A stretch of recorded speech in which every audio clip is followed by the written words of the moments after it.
أعوذ بالله من الشيطان الرجيم بسم الله الرحمن الرحيم لقد كان لكم في رسول الله أسوة حسنة وقال الله سبحانه وتعالى وإنك لعلى خلق عظيم قال النبي صلى الله عليه وسلم لا تصدقوا أهل الكتاب ولا تكذبوهم قولوا آمنا بالله وما أنزل إلينا أو كما قال النبي صلى الله عليه وسلم اللهم صل على محمد النبي الأمي وعلى آله وبارك وسلم تسليما كثيرا اللهم صل على محمد النبي الأمي وعلى آله وبارك وسلم تسليما كثيرا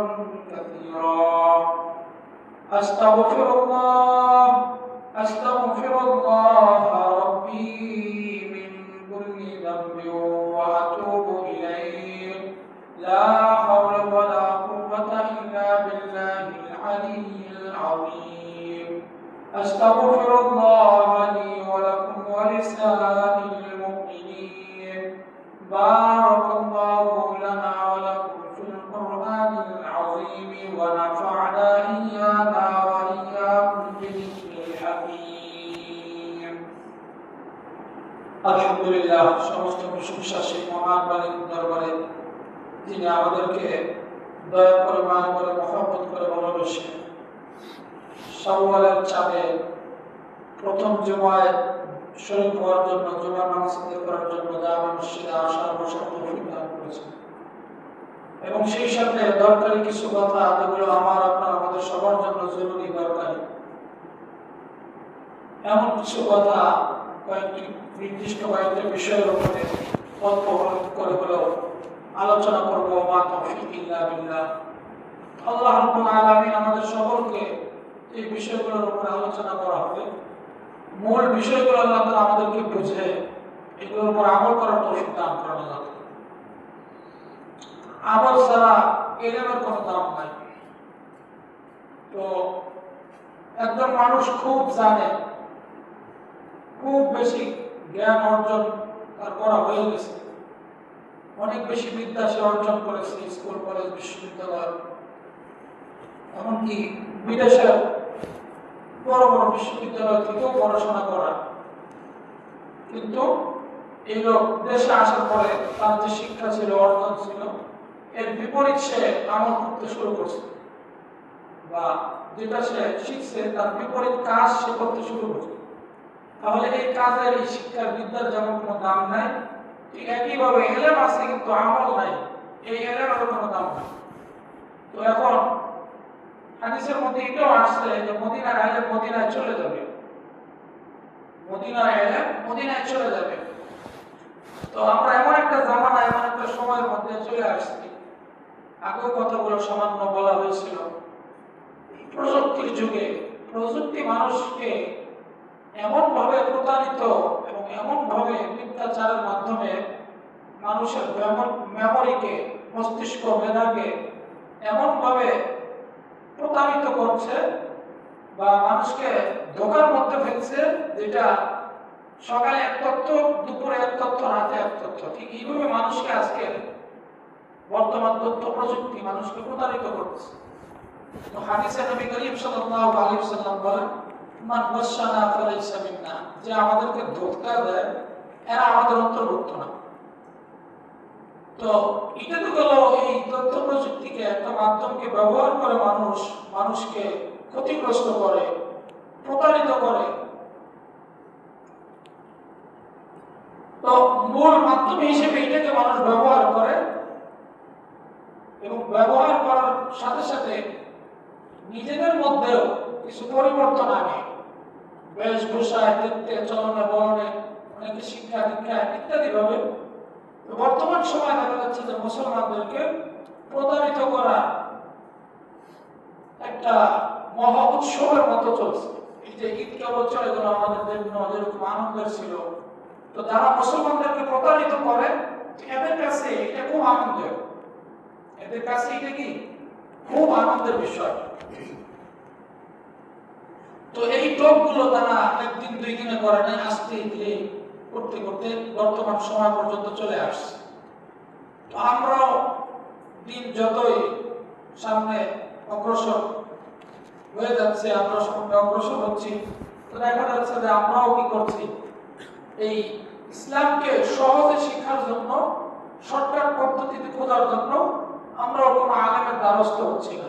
নিজেরা বিভিন্ন যন্ত্রের মাধ্যমে ঘরে বসে আমরা শেখার চেষ্টা করছি, এবং নাউযুবিল্লাহি মিন যালিক, আল্লাহ তাআলার কাছে পানাহ চাই, আমরা প্রতারিত হচ্ছি ঘরের মধ্যে বসে বসে, ঘরের মধ্যে বসেও আমরা প্রতারিত হচ্ছি। আমি একটা উদাহরণ খুব বেশি দেই, কয়েকদিন যাবত বিভিন্ন জনকে বিভিন্ন বিষয়ে যখন মানুষ প্রশ্ন করে, যেহেতু আমাদেরকে প্রশ্ন করে, জিজ্ঞাসা করে জানার জন্য, মুসলিম শরীফের মধ্যে একটা হাদিস আছে, এই হাদিসটার মূল অর্থ হচ্ছে বর্তমানে আমাদের সমাজে যেটা আছে, আমাদের সমাজে বলতে বাংলাদেশে কম হলেও বহির্বিশ্বে আছে, ইরানে, আফ্রিকায়, আমেরিকায়, রাশিয়ায়, চীনে, জাপানে কন্ট্যাক্ট ম্যারেজ, চুক্তিভিত্তিক বিবাহ। তো মুসলিম শরীফের হাদিস যখন আপনি খুলবেন, কিতাবুন নিকাহ, বিবাহের অধ্যায়ের মধ্যে, তো আপনি বাংলা পড়েন আর আরবি ট্রান্সলেট যেটাই পড়েন, এইখানে দেখবেন খুব সুন্দর করে চুক্তিভিত্তিক বিবাহের কথা আছে। এখন যদি আপনি হাদিসের উপর আমল করতে শুরু করেন, যেটা মুসলিম শরীফের মধ্যে আছে, বুখারীর পরের কিতাব মুসলিম শরীফ, তাহলে এই হাদিসের উপর আমি আমল করতে শুরু করে দিই,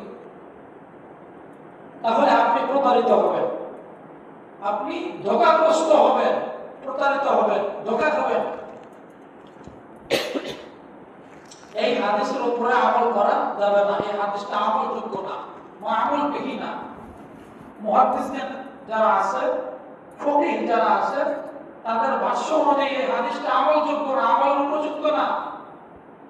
ঠিক এরকম আরো বহু হাদিস আছে, হাদিসটা বুখারীতে আছে, মুসলিমে আছে, অন্যান্য কিতাবের মধ্যেও আছে, কিন্তু এই হাদিসটা আমলের উপযুক্ত না। আরো দুইটা হাদিস লক্ষ্য করেন, নবীজি সাল্লাল্লাহু আলাইহি ওয়াসাল্লামের 10 থেকে 11 জন স্ত্রী ছিল। একজন মারিয়া বিনতে রাদিয়াল্লাহু তাআলা আনহা, দাসী বা বাদী যেটাই বলি আমরা, তো 10 থেকে 11 জন স্ত্রী ছিলেন নবী সাল্লাল্লাহু আলাইহি ওয়াসাল্লামের। এটা তো হাদিস, কিন্তু এটার উপরে কোনো আমল নাই। উম্মতের আমল হচ্ছে সর্বোচ্চ 4, উম্মতের আমল কত? সর্বোচ্চ 4।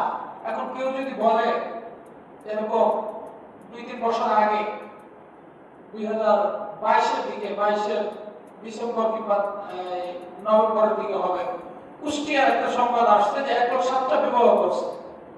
আমি আগে একবার বলছিলাম ওইটা। তো এই যে তার মা মান্নাত করছে আর সে 7টা বিবাহ করছে।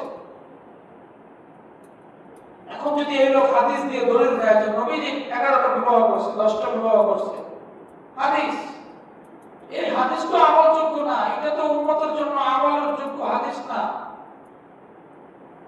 ঠিক একইভাবে লক্ষ্য করেন, হাদিসের মধ্যে আসছে, আতা সুবহানাল্লাহ কওমিন ফাবালা কাইমান, আও কামা জাআ ফিল হাদিস, যে নবী করিম সাল্লাল্লাহু আলাইহি ওয়াসাল্লাম একটা গোত্রের, একটা সম্প্রদায়ের ময়লা ফেলার স্তূপ, ডাস্টবিনের কাছে আসলেন। তো আসার পরে নবী সাল্লাল্লাহু আলাইহি ওয়াসাল্লাম ওখানে তিনি দাঁড়িয়ে প্রস্তাব করছেন। এটা কি ব্যাখ্যা হতে পারে? এখন আপনি যদি ময়লা ডাস্টবিনের কাছে যান আর দাঁড়ায় প্রস্তাব করতে থাকেন,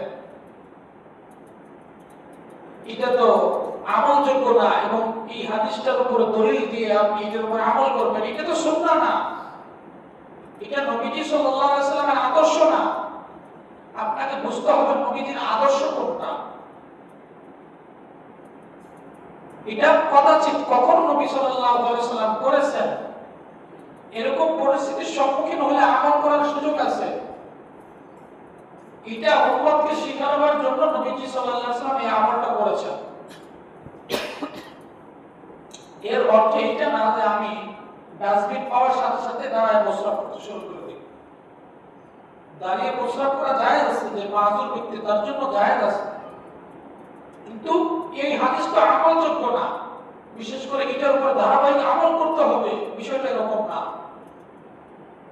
এটার একটা বাহ্যিক কারণ এরকমও হতে পারে, ওই পরিস্থিতিতে ওই পরিবেশে বসে প্রস্রাব করার মতো অবস্থা ছিল না, হয়তো ময়লা নাপাকি সিটে যাওয়ার মধ্যে গায়ে পোশাকে লাগবে, এরকম সম্ভাবনা ছিল। এই জন্য নবীজি সাল্লাল্লাহু আলাইহি ওয়াসাল্লাম দাঁড়িয়ে প্রস্রাব করছেন। তো এই যে দুইটা তিনটা উদাহরণ আমি দিলাম, এগুলো কোনোটাই উম্মতের জন্য আমলযোগ্য না।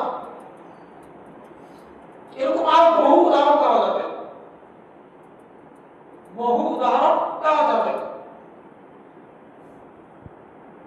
তো এই যে এক শ্রেণীর লোক আজকে নবীজি সাল্লাল্লাহু আলাইহি ওয়াসাল্লামের সুন্নাহর অপব্যবহার করছে, সুন্নাহ নবী করিম সাল্লাল্লাহু আলাইহি ওয়াসাল্লামের আদর্শকে উজ্জ্বল, যেটা নবী করিম সাল্লাল্লাহু আলাইহি ওয়াসাল্লামের ক্যারেক্টারের চরিত্রের যেটা উজ্জ্বল অংশ, যেটা আমাদের জন্য আমলযোগ্য বাস্তবায়নযোগ্য, এটাকে এক শ্রেণীর লোক অস্বীকার করছে, এক শ্রেণীর লোক অপব্যাখ্যা করছে, আর এক শ্রেণীর লোক আমলই করছে না, আমল ছেড়ে দিচ্ছে।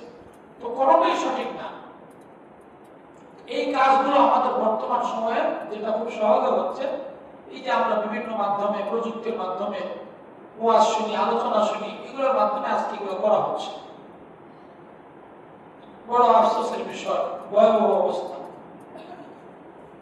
গতকালকে এক ভাই, তার অটোতে আমি উঠছি, অটো চালায়, কিছুদূর যাওয়ার পরে আমাকে বলতেছে, হুজুর কিয়ামত তো অনেক কাছে গেছে। বললাম যে কিয়ামত তো হবেই। ওনার কথার একটা বক্তব্য সর্বশেষ উনি যেটা বললেন, আমি বুঝতে পারিনি কথাটা, বলছি আবার বলেন। তুমি আমাকে বলতেছিলেন যে আমাদের নবীজি নাকি ধর্ষণ করছেন, নাউজুবিল্লাহ। তো আমি শুনে এটা বললাম, এটা নিশ্চয়ই কোনো নাস্তিকের কথা। বলছে না হুজুর, কিতাবের নাম বলে, হাদিস বলে বলে বলতেছে। এখন উনি গাড়ি চালানো বাদ দিয়ে এই যন্ত্র একটা বের করছে, ওইখান থেকে আমাকে বের করে দেখাই দিচ্ছে, যে আমি ডাউনলোড দিয়ে রাখছি। আমি বললাম এই লোক তো নাস্তিক, আমি এর চিনি ভালো করে। এখন নাস্তিক কোনটা আস্তিক কোনটা এটাও তো আমরা জানি না। এখন যখনই আপনার প্রয়োজন হবে, আমার প্রয়োজন হবে, আমার কাছে যখন সঠিক এলেন না থাকবে, আমি যখন সুইচের মধ্যে টিপ দিব বা তখন অর্ডার করবো যে আমাকে এই ব্যাপারে তথ্য সরবরাহ করো, ও তো আপনাকে এরকম ভুলভালি বলতে থাকবে। তো আমার পুস্তক দেখতে হুজুরের মতো, আলেমের মতো মনে হয়, অনেক বড় হুজুর, কিন্তু বাস্তবে এটা হচ্ছে সম্পূর্ণ ধোঁকা, একটা ভেলকি। এই যে বেশ কয়েক বছর যাবত আমাদের দেশে তথ্য প্রযুক্তি, আইসিটি নামে একটা সাবজেক্ট পাঠ্যপুস্তক হয়ে গেছে স্কুল কলেজে, বিশেষ করে 9, 10 এ, তারপরে ইন্টারে পড়ানো হয় সরকারি মাদ্রাসা এবং স্কুল কলেজে। এই আইসিটি অত্যন্ত গুরুত্বপূর্ণ একটা বিষয়, জীবন ঘনিষ্ঠ। এই আইসিটির সাহায্য নিয়ে, তথ্য প্রযুক্তির সাহায্যকে তারা নিয়ে আর্টিফিশিয়াল ইন্টেলিজেন্স, কৃত্রিম বুদ্ধিমত্তা বা এটা বলতে পারেন কৃত্রিম বুদ্ধিমত্তা, এটার সাহায্য নিয়ে একজন মানুষকে হুবহু আলেমের মতো আকৃতি দিয়ে, আলেমের মতো বেশভূষা, সে অনর্গল কোরআন হাদিসের কথা বলতেছে, দলিল দিয়ে দিয়ে বলতেছে। তো এমন কোন ব্যক্তি যদি কোরআনের অপব্যাখ্যা করে, হাদিসের অপব্যাখ্যা করে, আর নবীজি সাল্লাল্লাহু আলাইহি ওয়াসাল্লামের শানে এই কথা বলার দুঃসাহস করে, নাউযুবিল্লাহি মিন যালিক, যে নবীজি ধর্ষণ করছেন, তার এই কথা মানা যাবে? তো এই লোক এটা মানতেই পারতেছে না। আমি বললাম, ভাই হাতের সময় একেবারে কম, এমনি আমার দেরি হয়ে গেছে বের হইতে, আমি আপনাকে এই বিষয়ে বোঝানোর মতো এলেম আল্লাহ আমাকে দিয়েছে, আমি বুঝাইতে পারতাম, সময়ের অভাবে পারতেছি না। তবে আপনি নিশ্চিত জেনে রাখেন, এটা নাস্তিক, যে বলছে সম্পূর্ণ মিথ্যা কথা বলছে। আপনি এই দুইটা জিনিস, এই দুইটা পয়েন্ট মাথায় রাখেন। তো তাকে সংক্ষিপ্তই কথা বলে আমি তার রেখে চলে আসছি। এগুলো আগে থেকে হইতেছে, কিন্তু এরকম জঘন্যতম কথা যে বলবে নবীজির শানে, সাধারণ মানুষ তো বোঝে না। সাধারণ মানুষের সামনে যখন বলা হবে, বড় দাড়ি টুপিওয়ালা, জুব্বাওয়ালা, টুপিওয়ালা, পাগড়িওয়ালা, খুব সুন্দর করে বলতে থাকবে, এটা বুখারীর অমুক জায়গায় আছে, তিরমিজির অমুক জায়গায় আছে, অমুক কিতাবে আছে, অমুক পৃষ্ঠা অমুক জায়গায় আছে। তখন আপনার কাছে তো ইলম নাই, আপনি কিভাবে জানবেন? এই তো গেল রমজানে আমি বলছিলাম আমাদের দেশে কিছু শায়েখ আছে যারা মদিনা বিশ্ববিদ্যালয়ে যদি পা দিতে পারে তাহলে মনে করে যে পায়ের নিচে মাটি নেই। তারা অনেক বড় বড় শায়েখ, ইসলামিক স্কলার হয়ে যায়, পণ্ডিত হয়ে যায়। ওই দেশের মজার বিষয়, ওই দেশে পড়ে আসে ইসলামী শরিয়া, ফ্যাকাল্টি অফ ল ডিপার্টমেন্টে পড়াশোনা করে আসে ইসলামী আইনের উপরে। বাংলাদেশে এসে তারা হাদিসের উস্তাদ হয়ে যায়। পড়ছে আইন শাস্ত্র, বাংলাদেশে এসে পড়ায় হাদিস। আরেকজন সেই দেশে পড়ে আসছে আকীদা, আকীদার বিষয়, বাংলাদেশে এসে সে ফিকার অধ্যাপক, ফিকার ডিপার্টমেন্টের অধ্যাপক।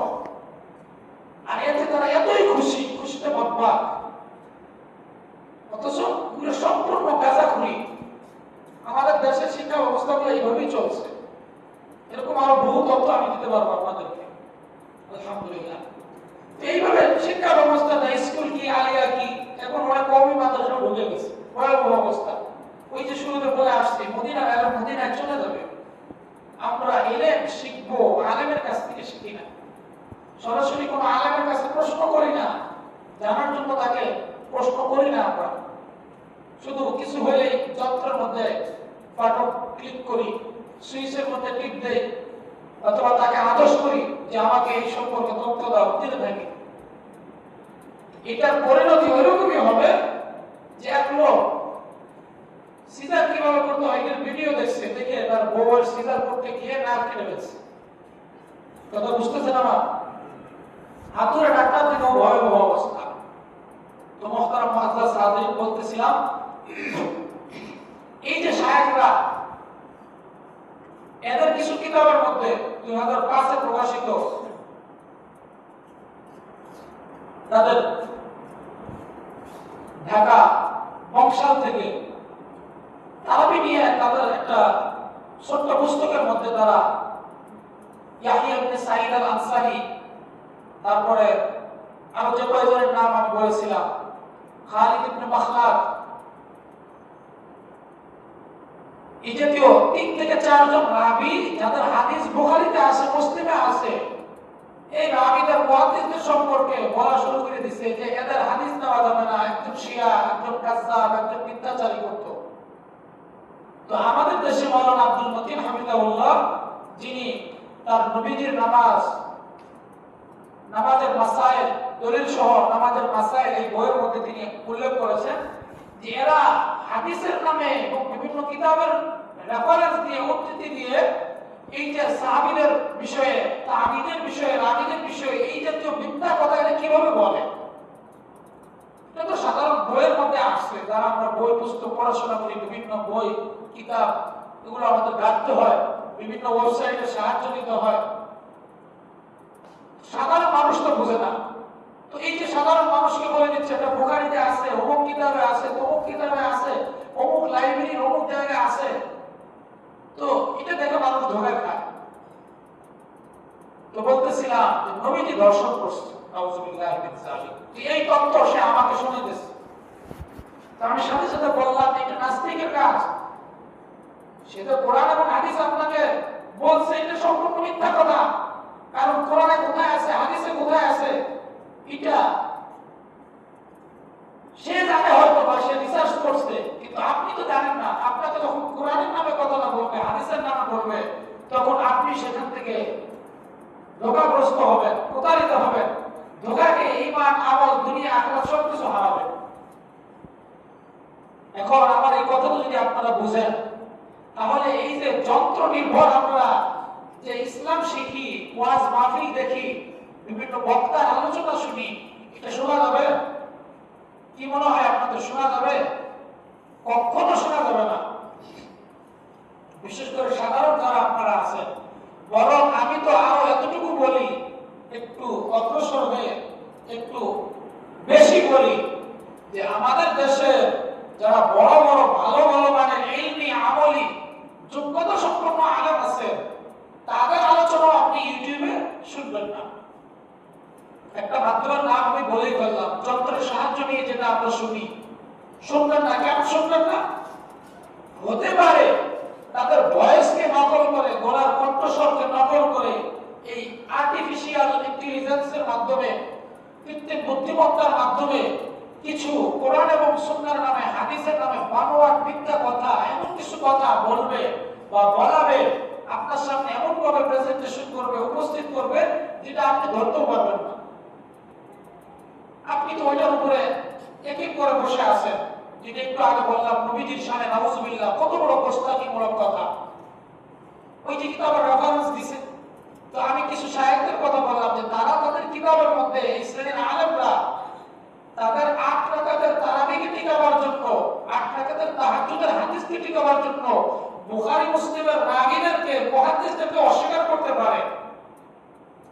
তাদের নিজেদের একটা নফসের তাড়না, প্রবৃত্তিকে যে 8 রাকাতকে টিকাতে হবে, এজন্য বুখারী মুসলিমের রাগীকে তারা অস্বীকার করে, হাদিস বর্ণনাকারী মুহাদ্দিসদেরকে অস্বীকার করে।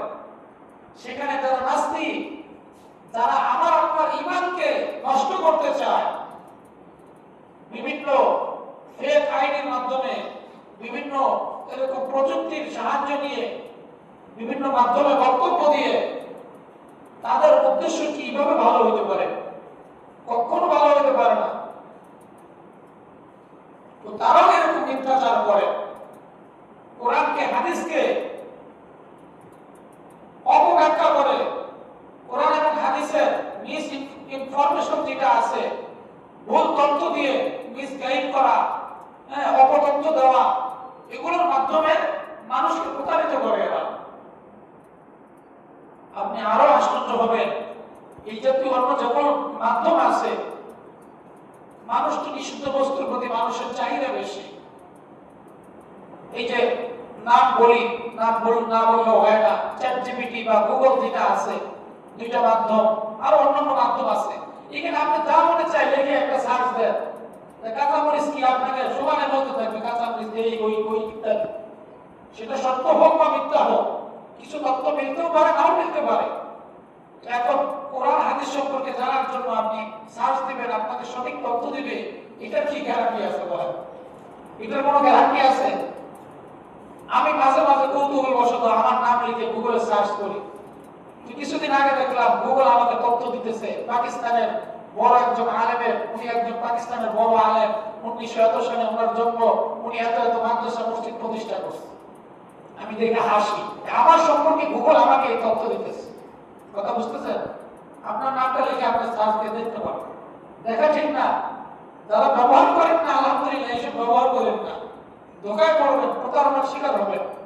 যতটুকু জরুরত, যতটুকু প্রয়োজন, প্রয়োজনের মধ্যে সীমাবদ্ধ রাখবেন। অন্যথায় এটা এমন একটা বস্তু, এটার দিকে দৃষ্টি দিলে কি নারী কি পুরুষ, গুনাহ আর গুনাহ, গুনাহ আর গুনাহ। সাধারণ মানুষ বা আলেম মানুষ, কারো ক্ষেত্রে কোনো ছাড় নাই। আমাদের জন্য এগুলো ব্যবহার করা ঠিক না, এসব থেকে দূরে থাকা ভালো। ইমাম গাযালী রাহমাতুল্লাহ আলাইহি বলেন, মান জাহিলা আহলা জামানিহি ফাহুয়া জাহিল। কোন ব্যক্তি যদি, কোন মানুষ যদি ওই জামানার, ওই সময়ের অবস্থা সম্পর্কে না জানে, কেমন যেন সে অজ্ঞ। এটা ইমাম গাযালী রাহমাতুল্লাহ আলাইহির সাথে উল্লেখ করে বলা হয় কথাটা। এটা নির্ভরযোগ্য কোনো সোর্স আমার কাছে নাই, তারপরও বললাম। তো প্রত্যেক জামানা সম্পর্কে ওয়াকিবহাল থাকা দরকার, জানা দরকার। কিন্তু এর অর্থ এটা না যে হারাম, নাজায়েজ, গুনাহের কাজের মধ্যে লিপ্ত হইতে হবে। সচেতনতার জন্য, নিজে জানার জন্য, উম্মতকে জানানোর জন্য। এই যে গতকাল এই লোক আমাকে যখন এটা দেখাইলেন, আগে থেকেও জানতাম, এরপরে নতুন করে এটা নিয়ে আবার কিছু কাটাকাটি করলাম যে আসলে বিষয়গুলো কি। তো এরা আপনাকে এত সুন্দর করে কোরআনের নামে, হাদিসের নামে খুব সুন্দর সুন্দর কথা আপনার সামনে পেশ করবে, কিন্তু হতে পারে একটা শব্দ, একটা হাদিস, একটা কোরআনের আয়াত এমন ভাবে ভুল ভাবে আপনার সামনে উপস্থাপন করবে যে ভুল অপব্যাখ্যা করার কারণে, সেই ভুল একটা তত্ত্বের কারণে আপনার ঈমান আমল শেষ হয়ে যাবে।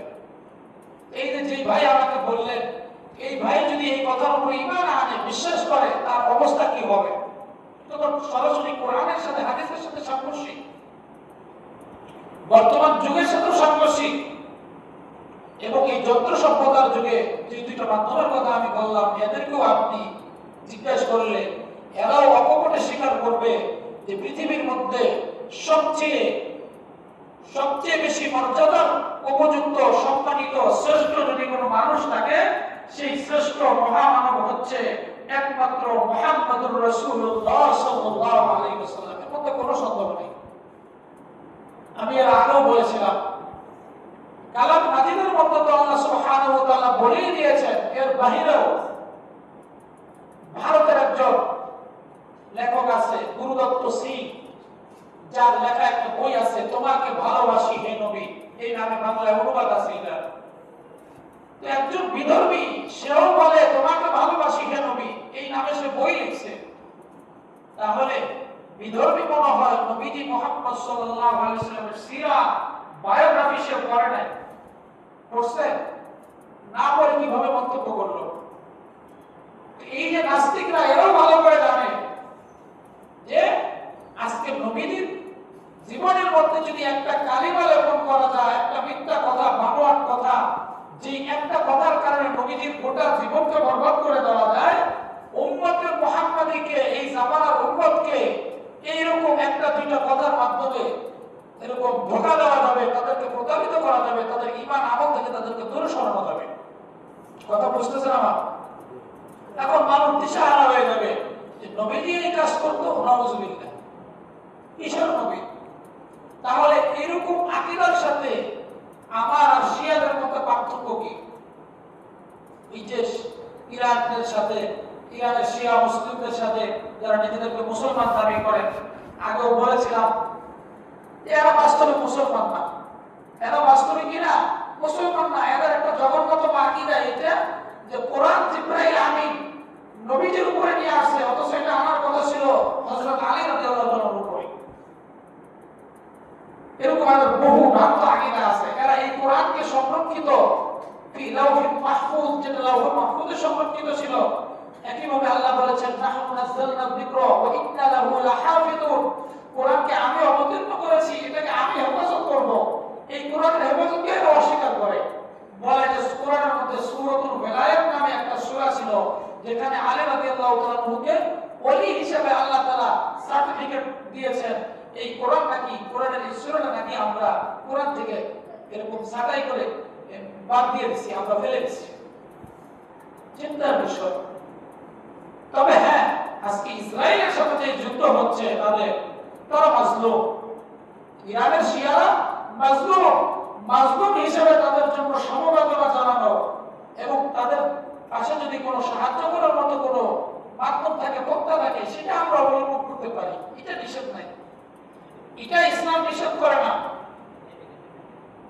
জালিমের কবল থেকে জুলুমকে হেফাজত করা, এটা ইসলাম শিক্ষা দেয়।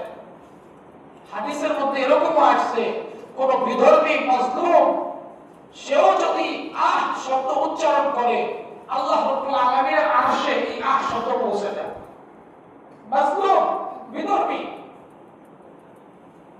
ইসরায়েল যে হামলাটা চালাচ্ছে, বর্বর হামলা, এটা অবশ্যই ন্যাক্কারজনক, ধিক্কারজনক, এটা একেবারে সবচেয়ে খারাপ কাজ। কিন্তু এর অর্থ এটা না সহমর্মিতা দেখানোর জন্য বা তাদের পক্ষে সাপোর্ট করতে গিয়ে তাদের কিছু বাতিল আকীদা আমরা গ্রহণ করব।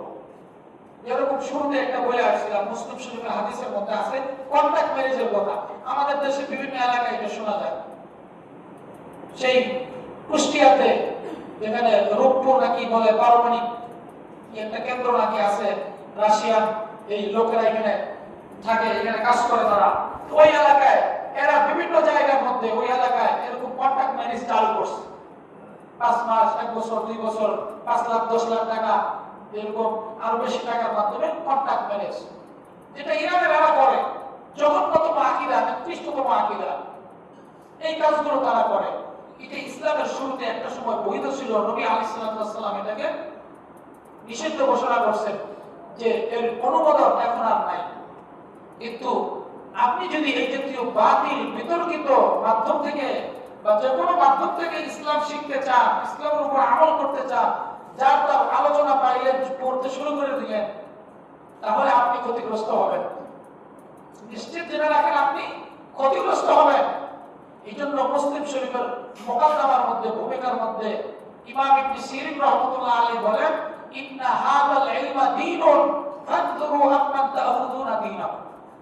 এই ইলম, এই ইসলাম, দ্বীন, এটা এমন একটা গুরুত্বপূর্ণ বিষয়। ইলম হচ্ছে দ্বীন, ইসলাম। কাজেই তোমরা লক্ষ্য করো কার কাছ থেকে তোমরা ইলম শিখতেছো।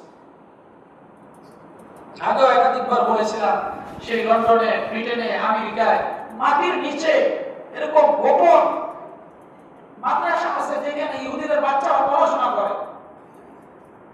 ইহুদিদের বাচ্চারা পড়াশোনা করে, যাও সন্তান, কিন্তু একজন বড় বড় পণ্ডিত, কোরআনের আলেম, কোরআনের হাফেজ, বড় বড় মুফতি মুহাদ্দিস হয়ে তারা পৃথিবীর বিভিন্ন দেশে যায়, সেখানে যে মানুষজন প্রতারিত করে।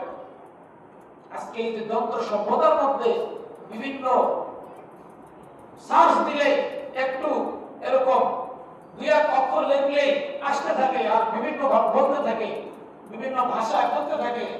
তো এরা বিশেষ করে তাদের যারা ইংরেজ, যাদেরকে আমরা ভালো করে চিনি না, যাদের অনুদিত বা অনুবাদকৃত, ট্রান্সলেটকৃত বক্তব্যগুলো আমাদের দেশে প্রচার করা হচ্ছে, সরবরাহ করা হচ্ছে, এরা কি বাস্তবে মুসলমান?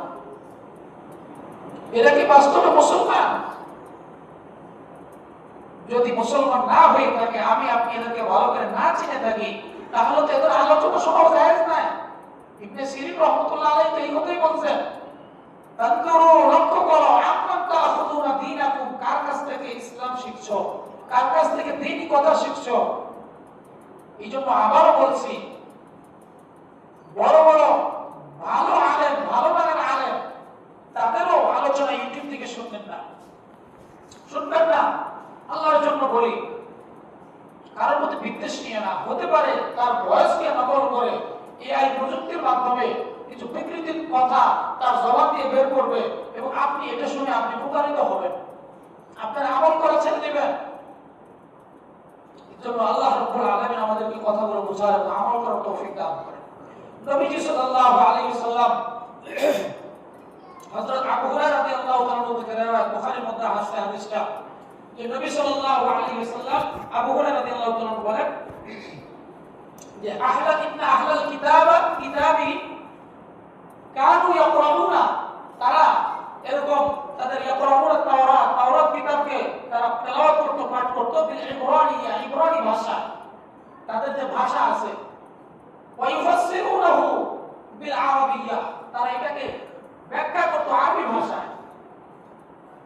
তো নবীজি সাল্লাল্লাহু আলাইহি ওয়াসাল্লামের কাছে যখন এই সংবাদ আসলো, তখন নবীজি সাল্লাল্লাহু আলাইহি ওয়াসাল্লাম বললেন, লা তুসাদ্দিকু আহলাল কিতাব, তোমরা আহলে কিতাবদেরকে সত্যায়ন করো না, এটা কথা তোমরা সত্য হিসেবে তাদেরকে এরকম তাদের কথাকে সত্যায়ন করো না, সত্য হিসেবে গ্রহণ করো না।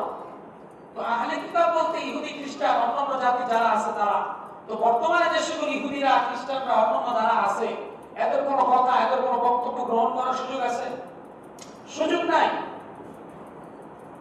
এটা আজ থেকে বহু বছর আগের কথা। মিডিয়ার 99%ই বলা যায় 100%ই আজকে এই অভিশপ্ত ইহুদি ইসরায়েলের দখলে। তারা যেভাবে খুশি সেভাবে মিথ্যাচার, বানোয়ার আমাদের মাঝে প্রচার করে, আর আমরা এটাকে এরকম গিলতে থাকি, ওহির মতো মনে করতে থাকি যে এটাই বাস্তব, এটাই সত্য। তো তাদেরকে ওই তাদের ধারাবাহিকতাটা অনুসরণ করে আমাদের দেশের মিডিয়াগুলোর অবস্থা এরকম হয়ে গেছে। তার মিথ্যা সংবাদকে এমনভাবে প্রচার করে, মানুষের মধ্যে হুমড়ি খেয়ে পড়ে। এটা ওইরকম অবস্থা হয়ে গেছে যে একটা ইঁদুর ছানা ড্রেনের মধ্যে পড়ে গেছে, 2 জন 4 জন 5 জন জড়ো হয়ে এটা দেখার জন্য ভিড় জমাইছে। অথবা কোনো একজন হকার তার কিছু গাছপাতা, লতা পাতা বা কিছু এরকম তাবিজ কবজ দিয়ে বসছে, এরকম ইয়া বিক্রি করার জন্য, তার ওষুধ বিক্রি করার জন্য, বা তার স্বার্থোদ্ধার করার জন্য। অনেক কিছুক্ষণ পর পর সে বড় বড় ডাক্তারদেরকে চ্যালেঞ্জ করতেছে। সাধারণ মানুষ সবাই হুমড়ি খেয়ে পড়ছে তাদেরকে দেখার জন্য। তা আমাদের অবস্থা এরকম হয়ে গেছে যে আমরা বাতিলের দিকে, খারাপের দিকে বা ভালোটাকে ওরকম মনে করে ওই দিকে আমরা দৌড়াই। তো শেষ জামানায় আমরা চলে আসছি। যদি এই জাতীয় মাধ্যম থেকে আমরা এরকম দ্বীন শিখি, ইসলাম শিখি, তাহলে আমরা ক্ষতিগ্রস্ত হব। তো নবীজি বললেন, লা তুসাদ্দিকু আহলাল কিতাব, যে তোমরা আহলে কিতাবদেরকে বিশ্বাস করবে না, তোমরা আহলে কিতাবদেরকে কি করবে না, বিশ্বাস করবে না। তো এই আহলে কিতাব ইহুদিদের বানানো যে সকল যন্ত্র আছে, যে সকল মাধ্যম আছে, আমরা সবাই ছোট বড় যুবক বৃদ্ধ আলেম গায়রে আলেম, হ্যাঁ, কেউ বাদ নাই, আমরা সবাই এটার মধ্যে কি নেশার মতো ঢুকে গেছি। ওই হকারের ক্যাম্পাসের কাছে এরকম ভিড় জমানোর মতো আমাদের অবস্থা এরকম হয়ে গেছে। এখানে কি আছে কি আছে একটু দেখি একটু দেখি, হ্যাঁ, নেট মানে জাল, তো এটার অবস্থা হলো জাল।